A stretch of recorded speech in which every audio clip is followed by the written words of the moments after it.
প্রধানমন্ত্রী নরেন্দ্র মোদীর বঙ্কিমদার পর এবার কেন্দ্রীয় স্বরাষ্ট্রমন্ত্রীর অমিত শাহ রবীন্দ্রনাথ সান্যাল আজ জানিয়ে তৈরি হয়েছে বিতর্ক। পাল্টা কটাক্ষ করে তৃণমূল বলেছে বহিরাগত। রবীন্দ্রনাথ সান্যাল না অমিত শাহ? রবীন্দ্রনাথ ঠাকুর, শচীন্দ্রনাথ সান্যাল দুজনেই আলাদা ব্যক্তিত্ব, কিন্তু আপনি কিভাবে তা জানবেন? যতই হোক আপনি একজন বহিরাগত যার মধ্যে ন্যূনতম সাংস্কৃতিক জ্ঞান নেই। নিজেদের হোমওয়ার্ক ঠিক করে করুন। আমাদের আইকনদের বিকৃত করা বন্ধ করুন। আমাদের মনীষীদের অপমান করাটা বন্ধ করুন। আর অন্যতম গুরুত্বপূর্ণ বিষয় হলো নিজেরাও এভাবে অস্বস্তিতে পড়াটা বন্ধ করুন। কটাক্ষ তৃণমূল কংগ্রেসের। এর আগে প্রধানমন্ত্রী নরেন্দ্র মোদীর বঙ্কিমদা এবং তারপরে কেন্দ্রীয় স্বরাষ্ট্রমন্ত্রীর অমিত শাহ রবীন্দ্রনাথ সান্যাল জানিয়ে তৈরি হয়েছে বিতর্ক। পাল্টা কটাক্ষ করেছে তৃণমূল, বহিরাগত বলে কটাক্ষ করেছে তৃণমূল কংগ্রেস। কটাক্ষ করে তৃণমূল কংগ্রেসের বক্তব্য, রবীন্দ্রনাথ সান্যাল না অমিত শাহ? রবীন্দ্রনাথ ঠাকুর, শচীন্দ্রনাথ সান্যাল দুজনেই আলাদা ব্যক্তিত্ব, কিন্তু আপনি কিভাবে তা জানবেন? যতই হোক আপনি একজন বহিরাগত যার মধ্যে ন্যূনতম সাংস্কৃতিক জ্ঞান নেই। নিজেদের হোমওয়ার্ক ঠিক করে করুন। আমাদের আইকনদের বিকৃত করা বন্ধ করুন। আমাদের মনীষীদের অপমান করাটা বন্ধ করুন। কটাক্ষ তৃণমূলের।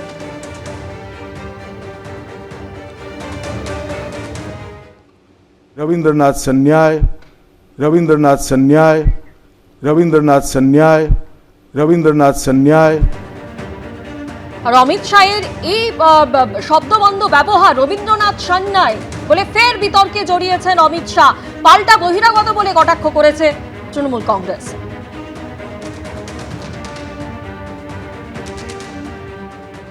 बंगाल स्वामी विवेकानंद, बंकिम चंद्र चट्टोपाध्याय, शरद चट्टोपाध्याय, महर्षि अरविंद, ईश्वर चंद्र विद्यासागर और कवि गुरु टैगोर जैसे महापुरुषों की धरती है।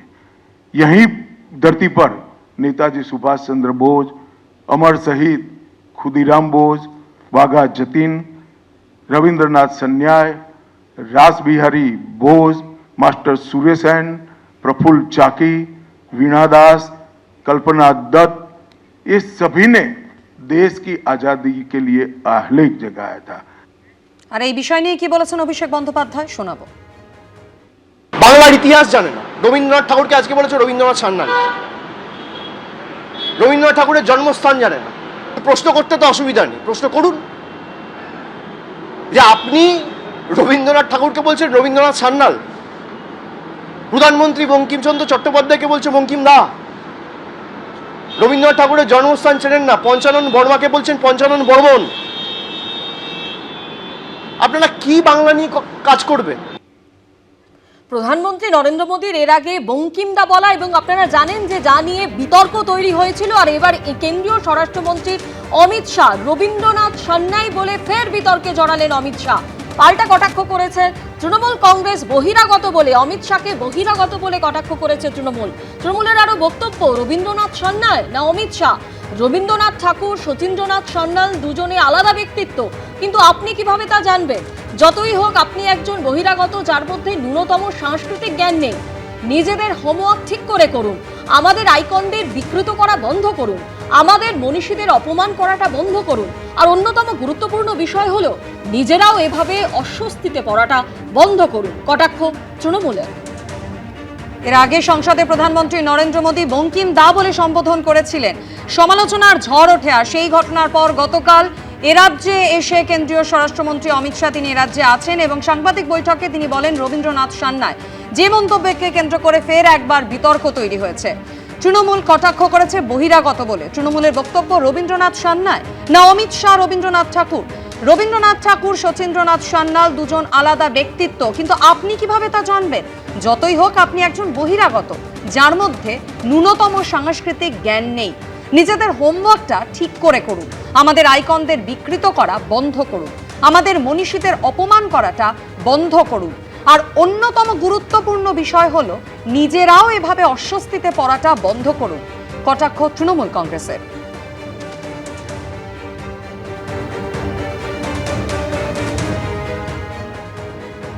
এসআইআর আবহে ফের অনুপ্রবেশ নিয়ে তুঙ্গে উঠল তরজা।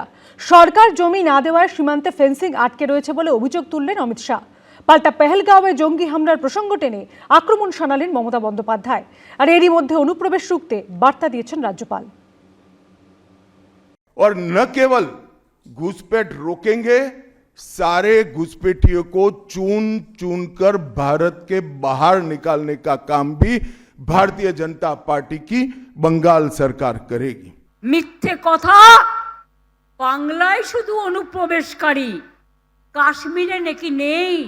পহেলগাঁও তাহলে কি আপনারা করলেন? এসআইআরের আবহে বিধানসভা ভোটের আগে যখন অনুপ্রবেশ অন্যতম প্রধান ইস্যু হয়ে উঠেছে, তখন ফের একবার এ নিয়ে সরব হলেন অমিত শাহ। 2014 থেকে 2025 প্রায় 12 বছর ধরে কেন্দ্রে ক্ষমতায় রয়েছে বিজেপি। সীমান্ত সুরক্ষার দায়িত্ব বিএসএফ এর, আর বিএসএফ কেন্দ্রীয় স্বরাষ্ট্র মন্ত্রকের অধীনস্থ। স্বরাষ্ট্রমন্ত্রী অমিত শাহ, তাহলে অনুপ্রবেশের দায় কি কেন্দ্রীয় স্বরাষ্ট্রমন্ত্রীর নয়? বারবার এই প্রশ্ন তোলে তৃণমূল। এদিন তার জবাব দিয়েছেন অমিত শাহ। वो ठीकरा फोड़ते हैं कि बीएसएफ है, वो रोक नहीं रही है। ममता जी, मैं आज आपको इस सार्वजनिक प्रेस वार्ता में पूछना चाहता हूं कि कौन सरकार है, कौन सी सरकार है बांग्लादेश की पूरी सीमा पर जो वाड़बंदी करने के लिए, बॉर्डर पर फेंसिंग करने के लिए जमीन नहीं देती है? अगर आप जवाब न दे पाए तो मैं ही देता हूं। आपकी ही सरकार है जो जमीन नहीं देती है, जिसके कारण फेंसिंग का काम समाप्त नहीं होता है। फिर भी भौगोलिक रूप से कठिन सीमा पर से कोई घुस कर आता है तो कहां जाता है? सबसे पहले बंगाल के गांव में जाता है। आपका पटवारी क्या कर रहा है? आपका थाना क्या कर रहा है? क्यों इसको अरेस्ट नहीं किया जाता? एक ऐसी मजबूत राष्ट्रीय ग्रिड बनाएंगे जो बंगाल से घुसपैठ को समाप्त कर देंगी। इंसान छोड़ दीजिए, परिंदा भी पैर नहीं मार पाए, इस प्रकार की एक मजबूत ग्रिड की रचना हम करेंगे। তুমি মহারাজ সাধু হলে আজ, আমি আজ চোর বটে? জিজ্ঞেস করুন দুঃশাসন মন্ত্রী, বিএসএফ কার হাতে? অনেক জমি তোমায় দিয়েছি, কিন্তু তুমি করতে পারোনি। আগে ওগুলোর কাজ শেষ করো, যে জমিগুলো দিয়েছি তারপরে আবার দেব। তোমার তো বর্ডার করার কাজ নয়, তুমি এখন 1.5 কিলোমিটারটাকে 50 কিলোমিটার বাড়িয়ে দিয়ে গ্রামে গ্রামে ঢুকে বিএসএফকে দিয়ে থ্রেট করছো। অনুপ্রবেশ ইস্যুতে সুর চড়িয়েছেন অভিষেক বন্দ্যোপাধ্যায়। অনন্ত মহারাজ বলছেন যে দেশের স্বরাষ্ট্রমন্ত্রী হচ্ছে সব থেকে বড় ঘুসপেটি আর পাকিস্তানি। জগন্নাথ বাবু সে বলছে যে বিজেপি যদি বাংলায় ক্ষমতায় আসে তাহলে আর বর্ডার বলে কিছু থাকবে না। সেই বর্ডার অমিত শাহ সিকিউর করার জন্য মমতা বন্দ্যোপাধ্যায়কে দায় দিচ্ছে। বিজেপি কি তার বিরুদ্ধে কোনো শোকজ নোটিশ সার্ভ করেছে? তা অমিত শাহ আগে তাদের দলের বিধায়ক লোকসভা এবং রাজ্যসভা তাদের সাথে কথা বলুক, তারপরে সব বলবে। Bengal is opening door for the infiltrators.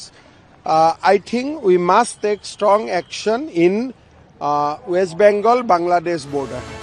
SIR আবহে অনুপ্রবেশ ইস্যু নিয়ে তরজার আঁচে ফুটছে রাজ্য রাজনীতি। এই প্রেক্ষাপটে অনুপ্রবেশ রুখতে বার্তা দিলেন রাজ্যপাল CV Ananda Bose. The state, we are a federal entity. State has got certain responsibilities, the center has got certain duties. Both of them will join together. If there is any hitch, we will certainly sort it out. অনুপ্রবেশ রুখতে সীমান্তে কতটা সক্রিয় BSF, এদিন কলকাতায় একটি অনুষ্ঠানে তা তুলে ধরলেন বিএসএফ এর আধিকারিক। हम सभी जानते हैं कि अवैध घुसपैठ और तस्करी यहाँ की प्रमुख समस्या है, जिससे निपटने के लिए आधुनिक तकनीक से सीमा की निगरानी की जा रही है। এসআইআর শুরু হতেই দলে দলে অনুপ্রবেশকারীদের বাংলাদেশে ফিরতে দেখা গেছিল। সেই অনুপ্রবেশ নিয়ে এবার সরগরম রাজ্য রাজনীতি। আবির দত্ত, আশাবুল হোসেন ও ব্রতদেব ভট্টাচার্যর রিপোর্ট, এবিপি আনন্দ। এবিপি আনন্দ, এগিয়ে থাকে, এগিয়ে রাখে।